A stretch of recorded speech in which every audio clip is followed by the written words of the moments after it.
Bismillahirrahmanirrahim. Assalamualaikum warahmatullahi wabarakatuh. Innal hamdalillah nahmaduhu wa nasta'inuhu wa nastaghfiruh wa na'udzu billahi min shururi anfusina wa min sayyiati a'malina. May yahdihillahu fala mudilla lahu wa may yudlil fala hadiya lahu. Asyhadu an la ilaha illallah wahdahu la syarika lahu wa ashhadu anna sayyidana Muhammadan abduhu wa rasuluh la nabiyya ba'dah. Amma ba'du. Ma'asyiral muslimin wal muslimat rahimakumullah. Para pemirsa, para penonton yang dimuliakan oleh Allah Subhanahu wa taala. Pertama-tama marilah kita sebutkan dua hal yang akan selalu kita lakukan dimanapun kita berada. Yang pertama yaitu memuji Allah Subhanahu wa taala dan mensyukuri segala nikmatnya, baik nikmat yang telah kita minta ataupun nikmat yang tidak pernah kita minta. Kemudian yang kedua, salawat dan salam semoga selalu tercurah limpahkan kepada baginda besar Nabi Muhammad sallallahu alaihi wasallam, nabi yang mulia, nabi yang menyayangi umatnya, nabi yang telah disifati oleh Allah Subhanahu wa taala dengan azizun alaihi ma anittum harisun alaikum bil mu'minina raufur rahim. Ma'asyiral muslimin, para pemirsa, para penonton yang dimuliakan oleh Allah Subhanahu wa taala, insyaallah pada kesempatan sore hari ini kita akan bersama-sama belajar tentang keutamaan berdoa dan adab-adab ketika berdoa. Allah Subhanahu wa taala telah berfirman, Asta'idzu billah, bismillahirrahmanirrahim. Wa qala rabbukum ud'uni astajib lakum. Innal ladzina yastakbiruna an ibadati sayadkhuluna jahannama dakhirin.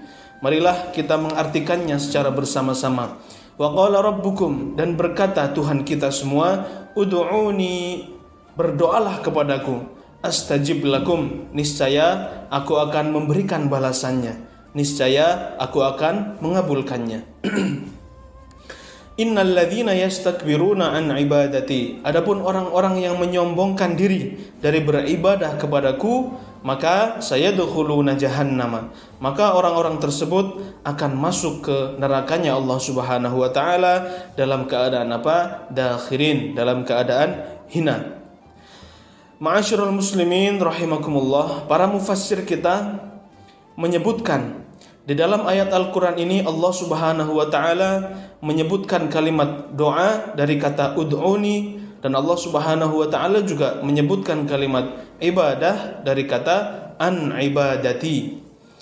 Dari situ para mufassir kita menyimpulkan bahwa doa berarti sama dengan ibadah, dan ibadah juga berarti juga sama dengan doa. Maka doa dan ibadah adalah dua hal yang saling berkaitan. Maka dari itu Rasulullah sallallahu alaihi wasallam pernah bersabda dalam sebuah hadisnya yaitu ad-du'a'u mukhul ibadati. Doa adalah inti daripada ibadah. Maka para ulama kita mengatakan salah satu syarat terkabulnya doa adalah ibadah kita. Ma'asyiral muslimin rahimakumullah. Kemudian kita juga bisa belajar daripada hadis Nabi tentang keutamaan berdoa. Salah satunya adalah laisa syai'un akrama 'alallahi minad du'a. Rasulullah pernah bersabda, laisa syai'un, tidak ada suatu apapun yang bagaimana akrama 'alallah, yang lebih mulia di sisi Allah Subhanahu wa taala dari apa? Minad du'ai, daripada doa.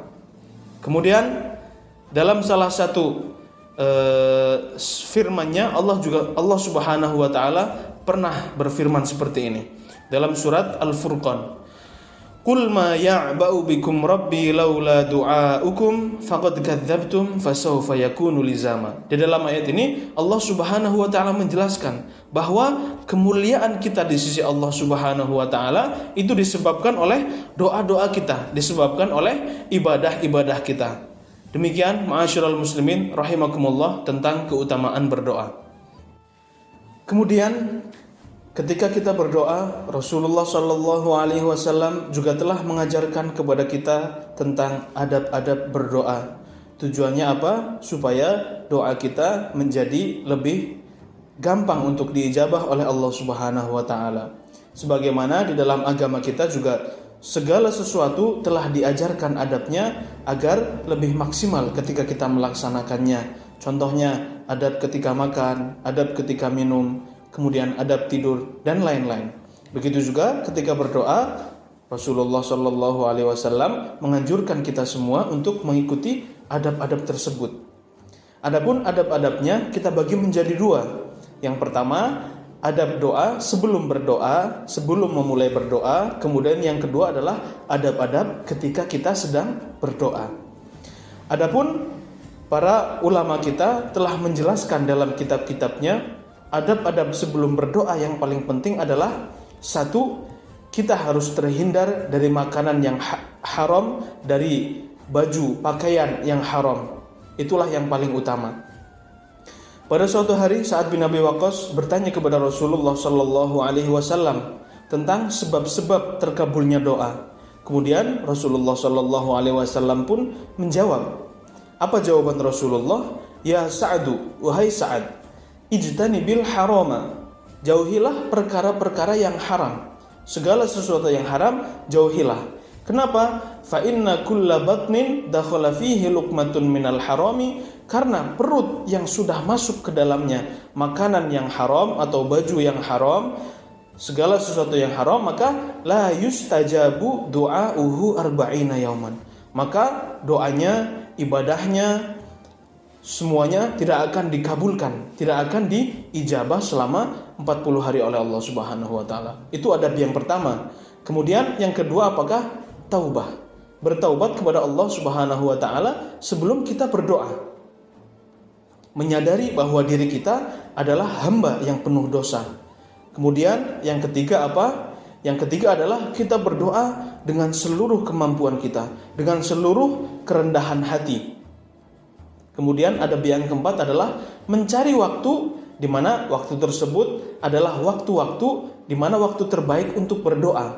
Salah satunya apa? Waktu sahar.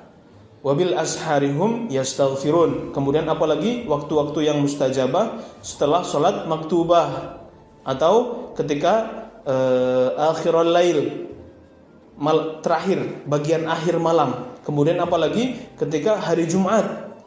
Ketika hari Jumat sampai tenggelam terbenamnya matahari. Kemudian apalagi di antara azan dan iqamah. Kemudian adab yang kelima, sebelum kita memulai berdoa, kita harus berwudu. Bahkan kalau perlu sebelum berdoa kita mandi wajib dulu. Setelah mandi wajib kita sholat 2 rakaat. Kemudian adab untuk berdoa yang terakhir adalah mengangkat kedua tangan.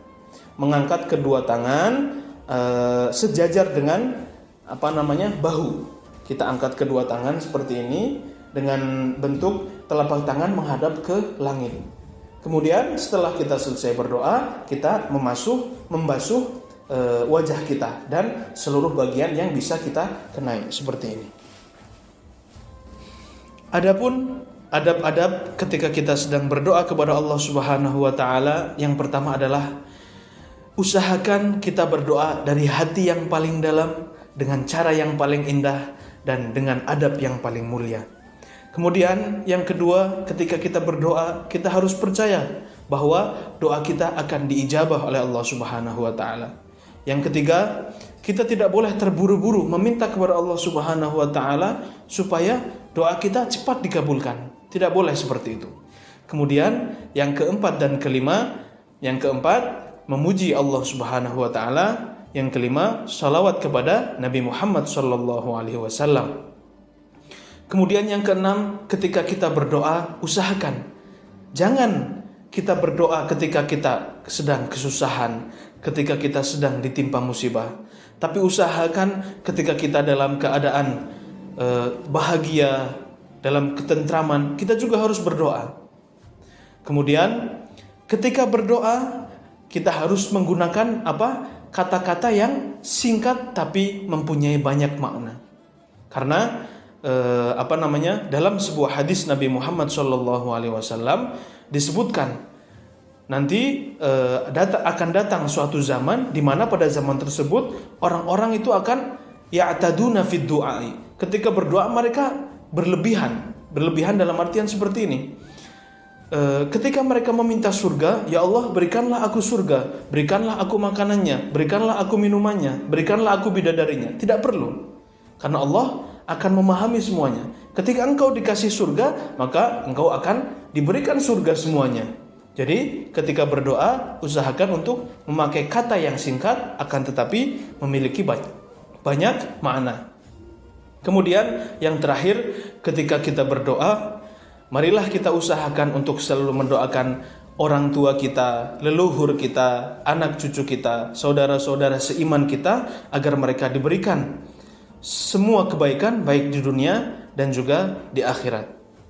Demikian jamaah rahimakumullah, ma'asyiral muslimin, para pemirsa, para penonton yang dimuliakan Allah Subhanahu wa taala. Demikian yang saya bisa sampaikan. Kalau ada kurang lebihnya kami mohon maaf. Akhir kata, subhana rabbika rabbil izzati amma yasifun, wassalamun alal mursalin, walhamdulillahi rabbil alamin, wassalamu alaikum warahmatullahi wabarakatuh.